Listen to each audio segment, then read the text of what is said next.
Mga idol, dahil nga sa pagiging consistent ngayon ng Oklahoma City Thunder, aalamin nga po natin dito kung talaga nga bang pang finals na ang kanilang kupunan ngayon. Pag-uusapan na rin natin dito ang balitang aagawin nga po ng Milwaukee Bucks si DeJounte Murray at ang balitang pangarap nga po ni Klay Thompson na maglaro para sa Los Angeles Lakers. Kaya mga idol, tara, halina't alamin natin ang buong detalye niyan.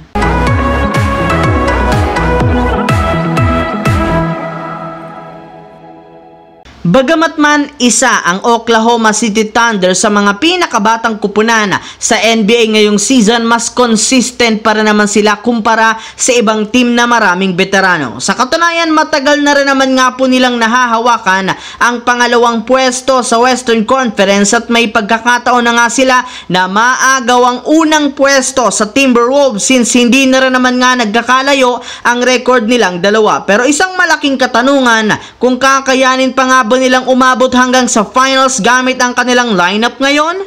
Well, ayon nga po sa isang NBA analyst, kahit man maganda ang ipinapakita ngayon ng OKC Thunder, malaki pa rin naman ang pagdududa nila sa kakayahan nito since wala nga po silang player na sa kanilang lineup na may magandang experience sa postseason. Kaya malaki ang posibilidad na maaga silang malaglag katulad ng mga nangyari sa mga teams na wala pang experience na maglaro sa playoff since alam naman nga po ninyo na ibang-iba ang kompetisyon dito kumpara sa mga laro sa regular season. Samantala, dito naman tayo pumunta sa ating pangalawang storya sa balitang aagawin nga daw po ng Milwaukee Bucks si DeJounte Murray. Katulad nga po mga idol ng naibalita ko sa inyo, kahit man maganda ang pwesto ng Milwaukee Bucks ngayong season bilang top 2 sa Western Conference, meron para naman ngang napakalaking butas ang kanilang lineup at yan nga ang problema nila sa kanilang napakahinang backcourt defense kung saan napapabayaan nga po nila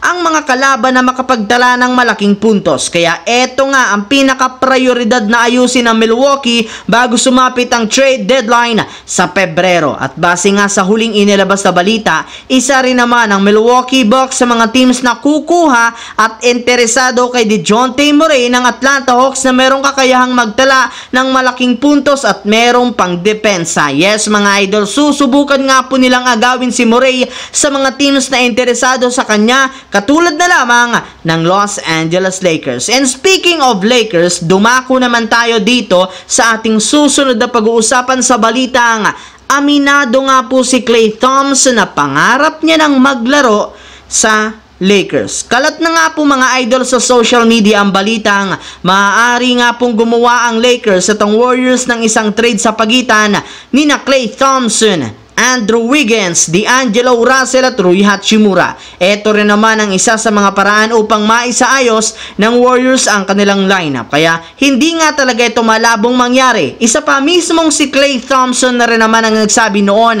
sa harap ng media na pangarap nga talaga niyang makasali at makapaglaro sa Los Angeles Lakers na siyang dating kupunan ng kanyang ama na si Michael Thompson. Kaya kung mangyayari nga ito, ay matutupad nga ang isa sa mga pangarap ni Klay Thompson sa NBA. Bukod nga po dyan, maging ang Lakers aminado na matagal na nilang gusto na makuha si Klay Thompson since nangangailangan sila ng at least isang lehitimong sharp shooter na makakatulong kina LeBron at Anthony Davis. Ika nga'y magiging win-win situation ang ganitong klaseng trade kapag natuloy ngayong trade deadline. So that's it mga idol, ang ating bagong video ngayon dito na ating pinag-usapan ngayon. Once again, this is your J-Zone TV. Huwag kalimutang mag-like at syempre mag-subscribe na rin, pindutin ang notification bell sa akin channel para lagi kayong ma-notify sa mga videos na pinapalabas ko. I-follow, bisitahin at i-like ang ating Facebook page,